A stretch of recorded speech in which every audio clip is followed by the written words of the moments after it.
The night sky had always been a comfort to me. Stars scattered like diamond dust across the endless void, promising adventure and mystery beyond our mundane world. But I never expected that mystery to crash land in my backyard, changing my life forever. It was just past midnight when the tremor shook my cabin. Not an earthquake, something different. The woods behind my property glowed with an eerie blue light that pulsed like a heartbeat. Against every horror movie rule I'd ever learned, I grabbed my flashlight and headed out to investigate. What I found looked like a meteorite at first, a smoking crater about 20 feet wide. But as I approached the edge, my flashlight beam caught something impossible. A translucent pod half buried in the dirt, and inside, a humanoid figure. "Hello," I called out stupidly, as if whatever was in there could understand English. To my shock, the pod's surface rippled like disturbed water, and a pair of luminescent eyes locked onto mine that I should have run. Should have called the authorities. Instead, I stood transfixed as cracks spread across the pod's surface. Something was trying to get out, or something inside was breaking free. The being that emerged looked almost human, but not quite. Her skin had a faint bluish tinge that seemed to shift with her movements. Her eyes, 3 of them, were entirely silver with no visible pupils. She wore what appeared to be a suit made of fluid metal that moved with her body, and she was clearly a prisoner. The metal bands around her wrists and ankles confirmed that much. When she spoke, I heard nothing, but felt her words form inside my mind. "Help me," the thought came, accompanied by a surge of emotion that wasn't my own, fear, desperation, and something else, hope. What happened next still feels like a dream sequence when I think about it. Using tools from my shed and guided by her gestures, I managed to break those restraints. Each one released with a hiss of strange energy that made the hair on my arms stand on end. With the final one removed, she stood straight, nearly 7 feet tall, and placed her hand against my forehead. Images flooded my mind. A war among the stars, civilizations I couldn't comprehend, her capture, and her desperate escape. She was a scientist, I gathered, though what kind I couldn't tell. I saw glimpses of beings that made my blood run cold, pursuing her across galaxies. Then she was gone, vanishing into the forest with surprising speed, leaving me standing beside an empty pod that was rapidly dissolving into the earth, erasing all evidence of the encounter that I told no one. Who would believe me? I had no proof, and the story sounded insane even to my own ears. Weeks passed, and life returned to normal. I convinced myself it had been some kind of hallucination, maybe a gas leak in my cabin or a vivid dream. 3 months later, she returned and I woke to find her standing at the foot of my bed, her silver eyes somehow warmer than before. She wasn't alone. Behind her stood 2 similar beings, their expressions unreadable. "We have come to repay our debt," her thought voice filled my mind, stronger now, more controlled. "You freed one of our most valued scientists when no one else would risk themselves. Such kindness is rare in this galaxy." One of her companions stepped forward, holding a small crystalline sphere that pulsed with inner light. The alien woman took it and extended it toward me. "This is our gift. It will change your understanding of everything." I hesitated, remembering every sci-fi story where accepting alien technology ended badly. "What is it?" I asked aloud, though I knew she understood my thoughts directly. "Knowledge," she replied simply. "And power. The choice to use it belongs to you alone." As my fingers closed around the sphere, it began to hum with energy. Images flooded my mind again, but this time they weren't memories, they were possibilities. Futures. Technologies beyond human imagination. Cures for diseases we hadn't even named yet. And something else, something darker, lurking at the edges of this knowledge. The alien woman's 3 eyes narrowed slightly as she sensed my hesitation. "All gifts come with responsibility," her thought voice whispered. "What you do with this will determine not just your fate, but perhaps your entire species."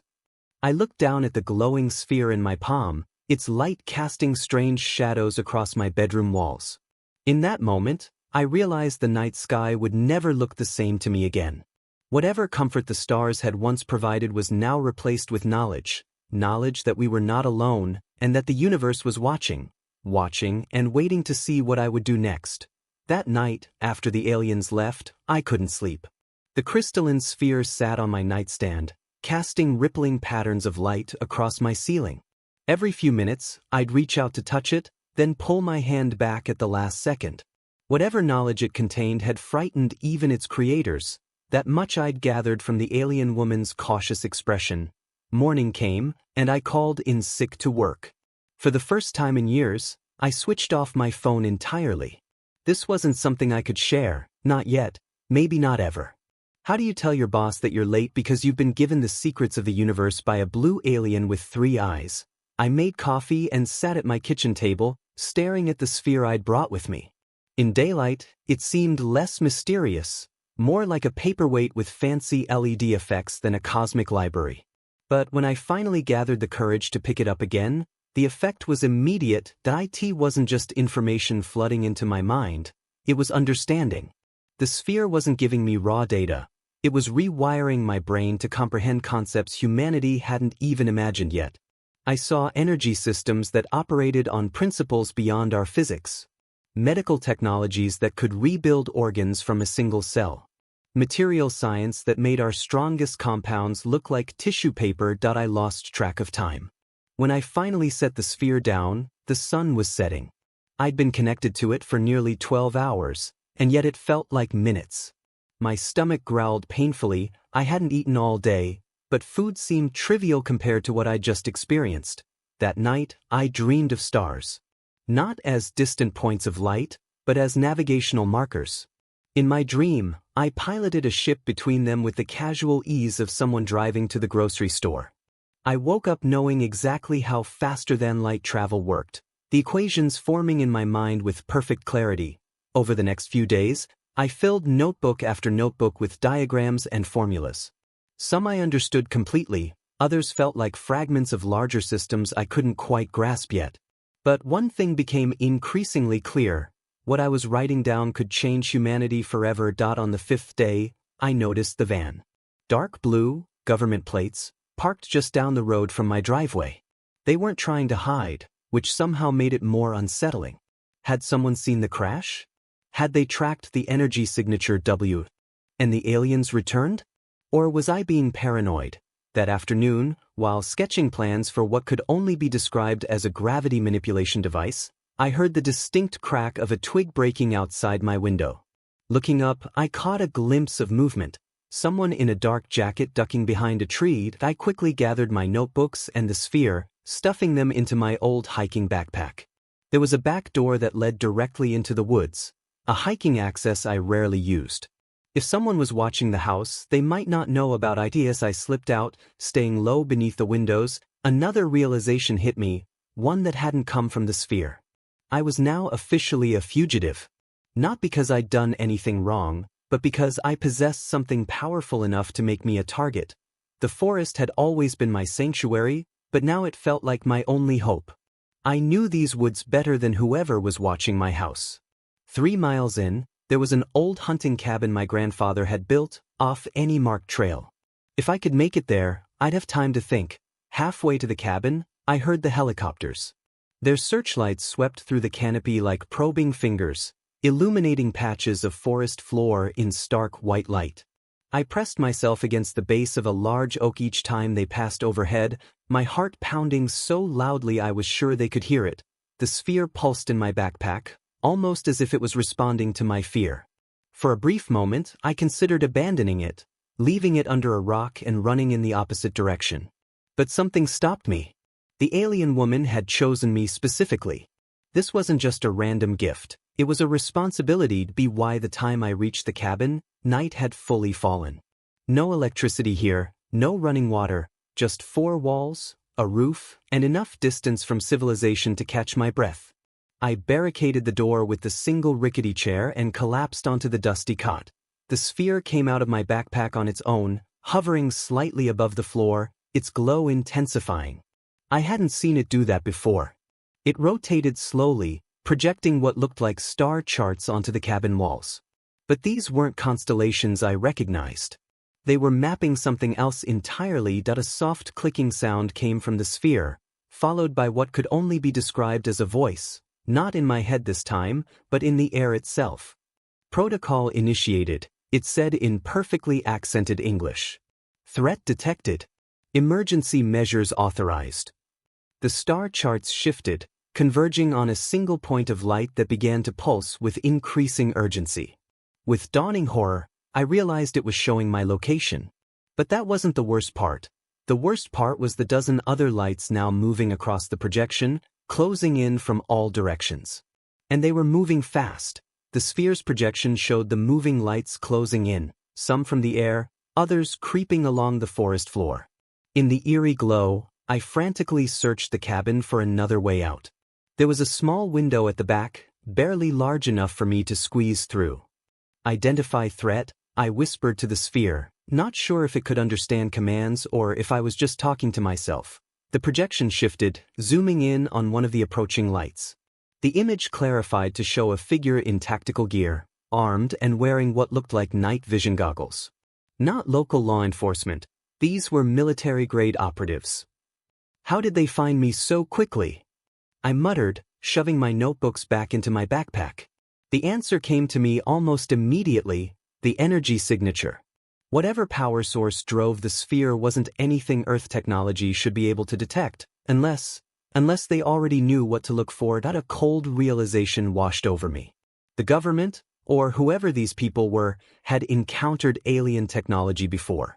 That's why they responded so quickly and with such force. I wasn't the first human to make contact. The sphere pulsed again, more urgently this time.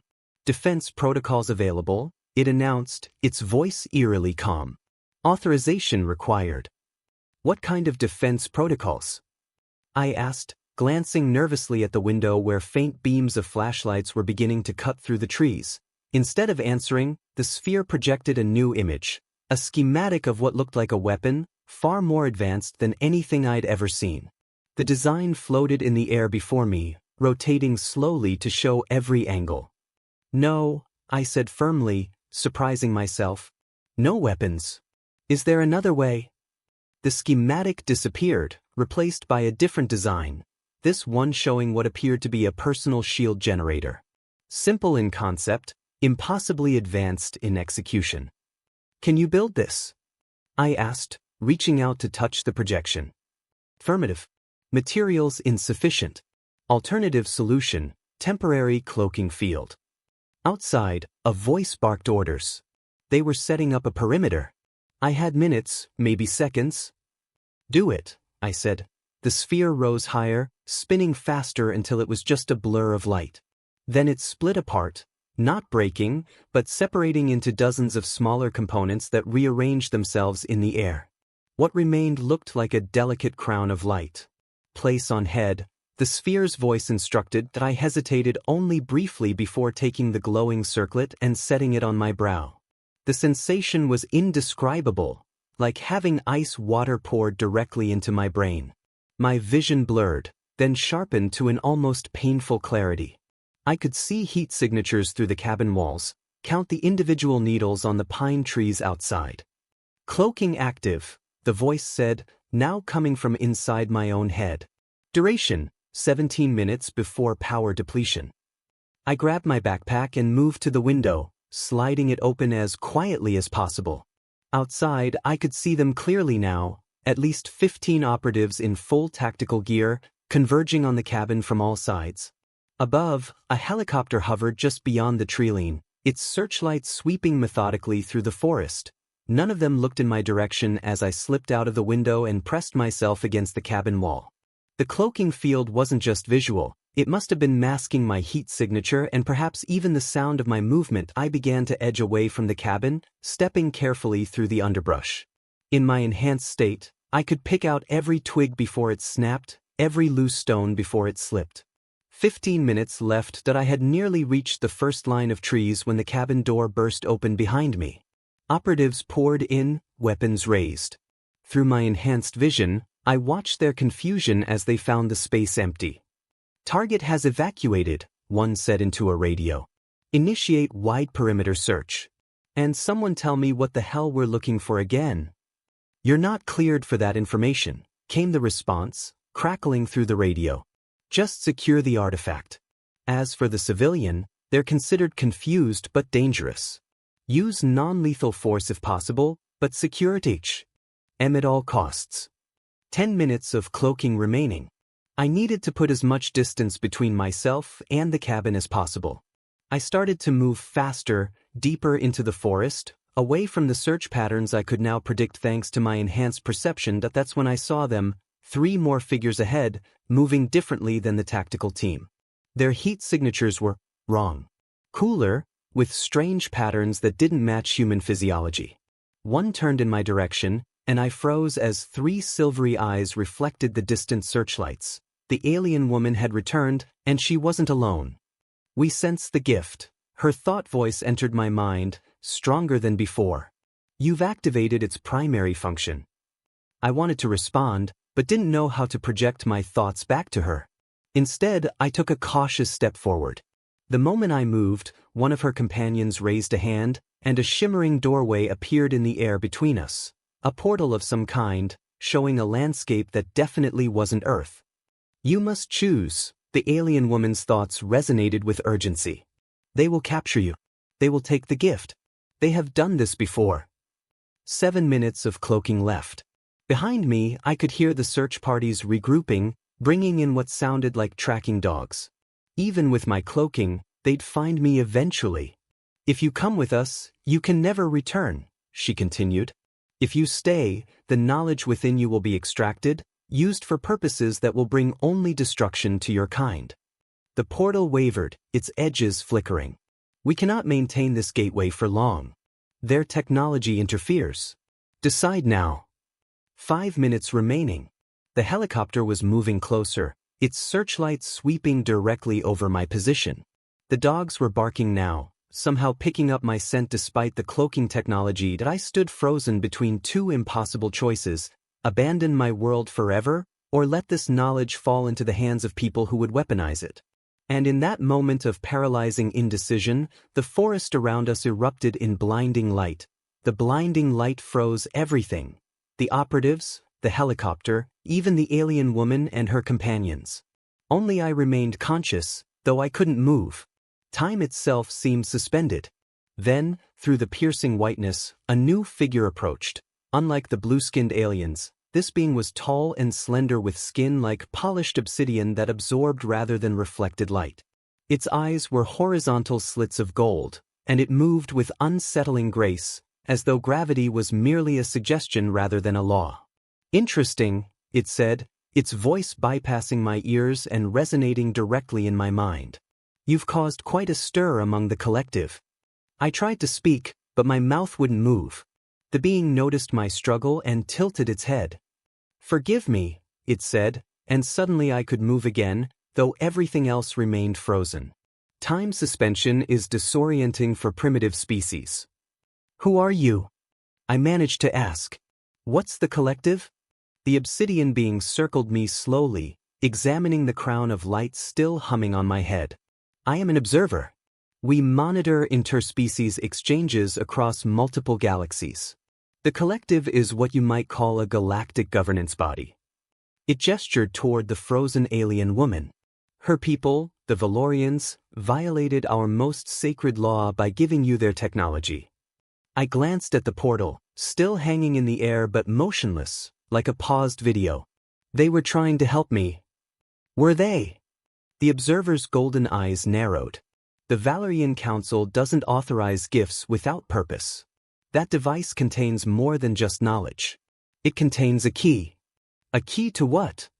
The observer raised a long, slender finger toward the sky. To something buried beneath your planet's surface long before your species evolved. Something the Valorians want very badly. My mind raced, connecting fragments of information the sphere had implanted. Images of massive underground structures, technology beyond even what the sphere had shown me directly. There's an alien base under Earth? Not a base, the observer corrected. A weapon. One that could shift the balance of power in this sector of the galaxy. The Valorians aren't refugees as they led you to believe. They're soldiers in a war that has raged for millennia. I looked at the frozen alien woman, her 3 eyes wide with an expression I'd interpreted as concern, but which now looked more like anticipation. Had I misread everything from the beginning? The humans pursuing you, the observer continued, they discovered a fragment of this weapon decades ago. It's how they developed much of their advanced technology. They know exactly what's at stake. Why are you telling me this? I asked, feeling the weight of impossible choices growing heavier. Because you now have 3 options, not 2. The observer produced a small cube of shifting colors that hovered above its palm. You can go with the Valorians and help them activate a weapon that will likely destroy most life on your planet. You can surrender to your own kind, who will extract what you know and use it to militarize space, eventually bringing your species into a war they cannot win. And the third option? The observer's mouth curved in what might have been a smile. You come with me. I remove the information from your mind, place it in containment, and both the humans and Valorians leave empty-handed. Your planet remains ignorant of the wider universe, but survives. The cube in the observer's hand pulsed. But there's a cost. The extraction process will take most of your memories with it. You'll forget everything that's happened since the night you found the crashed pod. You'll lose parts of your identity. The person you are now will essentially cease to exist. My thoughts swirled with confusion and betrayal. The alien woman I'd helped, who I'd thought was returning my kindness, had been using me all along.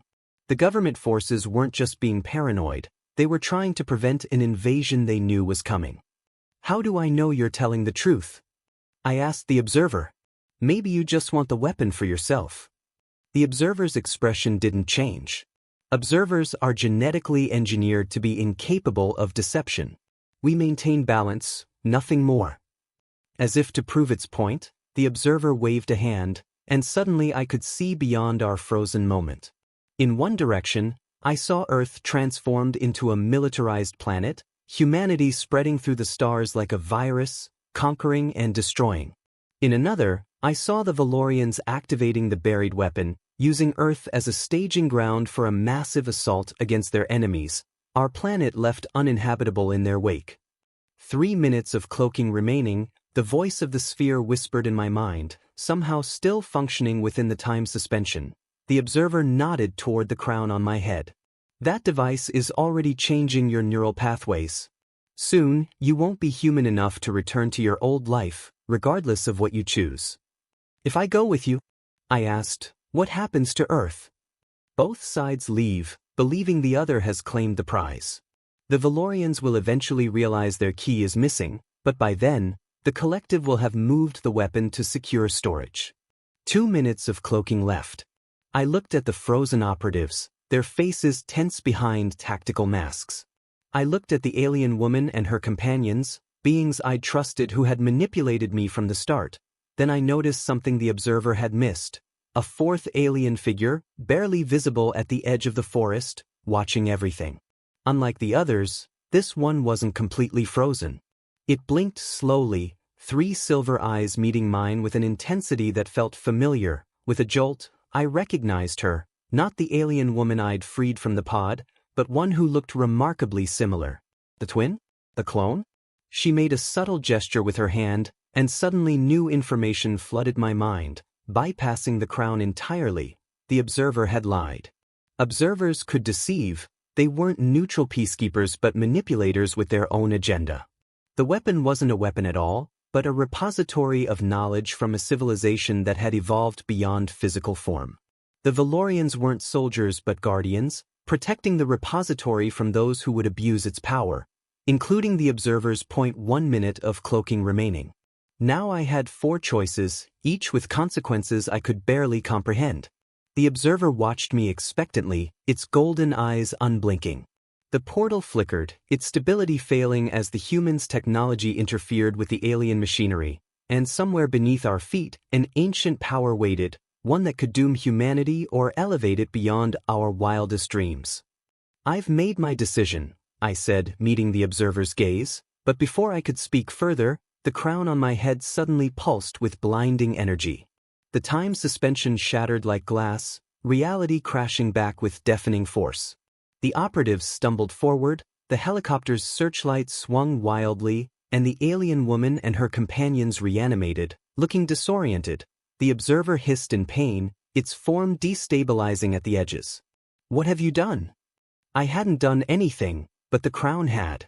The sphere's intelligence had been analyzing everything and had made its own choice. A choice that was about to change everything.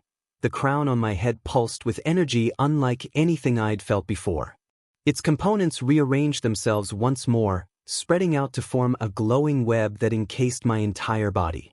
Every point where it touched my skin became a conduit for information, not just data, but understanding that rewrote my perception of reality in real time. System integration complete, the sphere's voice announced in my mind. Access granted. The observer stumbled backward, its obsidian form flickering like a bad television signal. Impossible, it hissed. That technology isn't capable of breaking observer protocols. But it was. I suddenly understood everything, the true history, not the versions I'd been told by either side. The crown had finished downloading the complete archives into my consciousness, giving me perfect clarity. You're right about one thing, I told the observer.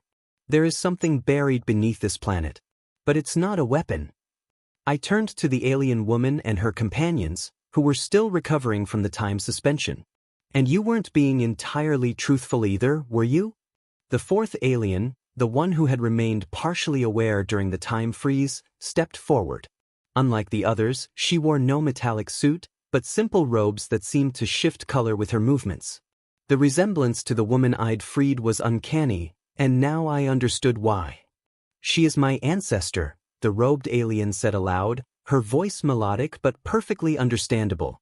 And I am from what you would call your future. The helicopter spotlight swung toward us, and the tactical team raised their weapons. I raised my hand instinctively, and to my shock, the crown responded. A pulse of energy knocked the lights out on the helicopter, sending it into a controlled but rapid descent. The operatives' weapons suddenly grew too hot to hold, forcing them to drop them. Stand down, I said, my voice carrying unnaturally through the forest. No one needs to get hurt. The leader of the tactical team, a stern-faced woman whose name tag read Director Chen, stepped forward cautiously. You don't understand what you're dealing with. Actually, I do, I replied. Better than you. Better than your superiors. What's buried 2 miles beneath us isn't a weapon. It's a node, a connection point to a network that spans galaxies. The observer had regained its composure, its form solidifying again. The human cannot possibly comprehend. I comprehend perfectly, I interrupted. Your people, the observers, have been manipulating developing civilizations for millennia, presenting yourselves as neutral peacekeepers while harvesting technological innovations for your own advancement. I turned back to the alien woman I'd first freed. And your people, the Valorians, have been fighting them, yes, but not out of altruism. You want the node for yourselves, to gain advantage in a conflict that's more about power than principle. Director Chen's expression shifted from hostility to cautious interest. The U.S. government has been tracking these interactions for decades. We've recovered fragments of their technology, enough to know that whoever controls what's down there controls the future of humanity. Exactly, I said. Which is why no one here should control it. The crown continued to feed me information, strategies, possibilities. I could see branching timelines, probability matrices. The sphere wasn't just a database or a tool. It was an interface designed for a very specific purpose. The robed alien, the one from the future, stepped closer. Now you understand why I came back. Why I arranged for my ancestor to crash near your home specifically. Why you were chosen. The pieces fell into place. The node isn't meant for aliens or governments, I said slowly. It's meant for humanity as a whole. But only when we're ready. Yes, she confirmed. In my timeline, Earth destroys itself fighting over this power. The observers win by default, harvesting what remains of our civilization's achievements before moving on. I came back to prevent that outcome. The crown expanded further, extending tendrils of light that sank into the ground beneath us. The Earth trembled slightly, and I could sense something massive awakening far below, not rising but activating. What are you doing? The observer demanded, real fear in its voice for the first time. What the crown was designed to do, I answered. It's not a key to unlock the node. It's a key to lock it, to put it into dormancy until humanity reaches the right level of development. Director Chen took another step forward. You can't make that decision for the entire planet. I'm not, I replied. The node itself is. The sphere analyzed your intentions, all of you. It found all of you wanting, including me. The ground shook more violently now. In the distance, I could see the lights of more vehicles approaching, reinforcements, no doubt. You need to leave, I told the Valorians and the observer. All of you. The node is activating its security protocols. Any non-Earth technology within a 100-mile radius will be disabled within minutes. The original alien woman-eyed Freed looked at me with what seemed like respect. You've chosen wisely, human. But you cannot possibly control. I'm not controlling anything, I interrupted. I'm just the catalyst. The crown is bonded to me now, and through me, to all of humanity's potential, good and bad. It will monitor our progress. When we're ready, truly ready, it will reactivate the node. The observer made a sound like shattering glass. Laughter, I realized. You believe this is the end? We have existed for millions of years. We will simply wait. Maybe, I acknowledged. But in the meantime, Earth is off limits. The crown is broadcasting a signal across the network right now, declaring the solar system a protected development zone under the oldest laws of the galactic community, laws even you are bound to respect. The future Valerian nodded in confirmation. The quarantine protocol. No advanced civilization may interfere with Earth's development until humans achieve independent interstellar travel. For a moment, no one moved. Then the observer's form began to dissipate. This isn't over, human. Time is on our side. With that, it vanished completely. The alien woman and her companions looked at the rapidly destabilizing portal they'd created. We must leave, she said. But remember, not all Valorians share the same agenda. Some of us still believe in the old ways of non-interference. As they stepped through the portal, the future Valerian remained. You'll need guidance, she said. The crown contains knowledge, but not wisdom. Are you staying? I asked. She shook her head. I cannot. But the crown will show you how to access me when necessary.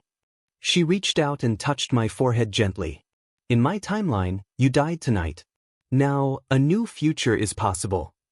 As she turned to leave, Director Chen called out, Wait, you're just going to leave us with this person in charge of Earth's fate. The future Valerian smiled. He's not in charge. The crown is merely a safeguard, designed to remain dormant until humanity outgrows its need for it. She looked back at me one last time. Choose well. After she disappeared through the portal, it collapsed in on itself like a dying star. The crown's energy web began to retract, the glow diminishing until it was just a simple circlet again. Director Chen signaled her team to stand down completely. So what happens now? I touched the crown, feeling its connection to something vast and ancient beneath us. Now, we learn to grow up as a species before we reach for the stars. The hard way. The human way. And the knowledge in your head? She asked. It's already fading, I admitted, feeling the complex equations and cosmic insights becoming indistinct, like a dream upon waking. The crown is designed to protect me, and humanity, from knowledge we're not ready for. As the reinforcements arrived and the forest filled with lights and voices, I felt the crown dissolve, its components sinking painlessly into my skin, becoming invisible but present, a watchful guardian, not just of the node, but of humanity's potential. Director Chen studied me carefully. The government will want to debrief you. They'll want to understand what happened here. Let them try, I said, suddenly exhausted. But I think they'll find I'm just an ordinary person who got caught up in something extraordinary. As we walked out of the forest together, the night sky seemed different, the stars no longer distant and cold, but patient, waiting for us to be ready. What I didn't tell Director Chen, what I would never tell anyone, was the last secret the crown had shared before going dormant within me. The node wasn't just a connection to a network. It was a test, one that countless civilizations had failed. and humanity had just been given a second chance that almost no one ever received. That I touched my forehead where the crown had been, feeling its presence humming just beneath my skin. "See you in a few hundred years," I whispered to the stars, and somewhere in the vast network that connected all intelligent life, something ancient acknowledged my words and continued to watch. 6 months passed. The government debriefings eventually stopped when they realized I genuinely couldn't access most of the knowledge that had briefly flooded my mind that night in the forest. The crown had sealed it away, letting only fragments surface in dreams or moments of deep concentration, just enough to guide me, not enough to tempt humanity with power we weren't ready to wield. Director Chen became my unlikely ally. Initially assigned to monitor me, she gradually shifted from handler to friend. She'd been tracking extraterrestrial incidents for 15 years, ever since a similar encounter in New Mexico had gone horribly wrong. 3 agents had died, and the alien technology they'd recovered had mysteriously disintegrated before they could study it. "You're different," she told me one evening as we sat on my cabin porch, watching the stars. "Most people who encounter them either break down or become obsessed. You just seem at peace with it." I shrugged, running my fingers across my forehead where the crown had merged with me. Sometimes in the right light, you could see a faint iridescent pattern just beneath my skin. Maybe because I know it's not about me. I'm just a caretaker. My life had found a new rhythm. I still worked my regular job, still paid my bills and grocery shopped like anyone else. The government had offered me a position, with a substantial salary, to consult on extraterrestrial matters, but I declined. The crown had shown me that maintaining my normal human life was crucial to its purpose. I needed to stay connected to humanity, not isolated in some underground facility. There were changes, though. I'd started a small nonprofit focused on educational initiatives in developing countries. Nothing flashy, nothing that would draw attention, but the crown occasionally nudged me towards specific regions or technologies. Preparing the ground, I realized, for the day humanity would be ready for what waited below. The strangest part was how ordinary everything felt. The stars still looked like stars, even though I now knew some of them harbored civilizations far beyond our comprehension. People still argued about politics and sports, unaware that their planet had nearly become a battleground in a cosmic conflict. One cool autumn evening, I hiked to the spot where I'd first encountered the crashed pod. Nature had reclaimed it completely, no trace remained of the extraordinary event that had changed my life. As I stood there remembering, I felt a familiar warmth spread across my forehead. "Hello," I said aloud. "Something happening?" The crown rarely communicated directly anymore, but tonight was different. A gentle pulse of awareness flowed through my consciousness, drawing my attention skyward. Far above, a satellite was passing, one of thousands circling our planet. Except this one wasn't one of ours. "Observer technology," I muttered, recognizing the energy signature through the crown's perception. "They're still watching us." Instead of fear, I felt a strange reassurance. The observers were bound by the quarantine protocol. They could watch, but not interfere, and their watching meant they still considered humanity worth monitoring. We were still in the game. Director Chen had told me that since that night, UFO sightings had dropped by nearly 70% worldwide.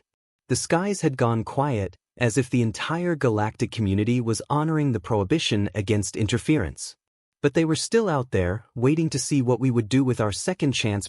2 weeks later, I received a package with no return address. Inside was a thumb drive and a note that simply read, "For when you're ready." See. The crown warmed against my skin, indicating it was safe. When I plugged it into my computer, I found a single video file. It showed a massive underground facility where scientists were studying what appeared to be fragments of alien technology, salvaged pieces from previous encounters. But what caught my attention was the project name visible on one of the screens, Ascension Initiative. They were attempting to reverse engineer interstellar propulsion technology. The crown's response was immediate and clear, not alarm, but a sense of measured anticipation. This was expected. This was part of the path. Humanity would stumble, make mistakes, perhaps even create dangers for itself, but the journey toward readiness had always required these steps. That I deleted the file and destroyed the thumb drive. Director Chen wasn't asking for my intervention. She was simply keeping me informed, honoring our unspoken agreement to watch over humanity together, each in our own way. That night, I dreamed of the future Valerian. We stood together on a plateau overlooking a city unlike any on present-day Earth, structures of impossible grace stretching toward the sky, vehicles moving through the air in ordered patterns, people going about their lives with purpose and peace. Is this what happens? I asked her. Is this our future? One possibility, she answered. One branch on a tree with infinite branches. When? I asked. How long? Her 3 silver eyes blinked slowly. Not in your lifetime. Perhaps not for many generations. The transformation of a species cannot be rushed. I felt a momentary sadness that I wouldn't live to see humanity reach its potential. She sensed my thought and touched my shoulder gently. You are seeing it, she said. Every child who grows up with more knowledge than fear, every choice for understanding over conflict, every step toward unity instead of division, these are the seeds that will grow into this future. As the dream faded, her final words stayed with me. The greatest gift isn't knowledge or power. It's patience. I woke with the sunrise, the crown quiet but present within me. Outside my window, the world continued its chaotic, beautiful journey forward, unaware of what waited in the stars, and that was exactly as it should be. For now, for the first time in human history, our future had a guardian. Not an alien force, not a government agency, but something in between. A bridge between what we were and what we might become. I was that bridge. And as I watched the morning light spread across the forest, I finally understood the true nature of the alien woman's gift. That IT wasn't the crown. It wasn't the knowledge. That IT was hope.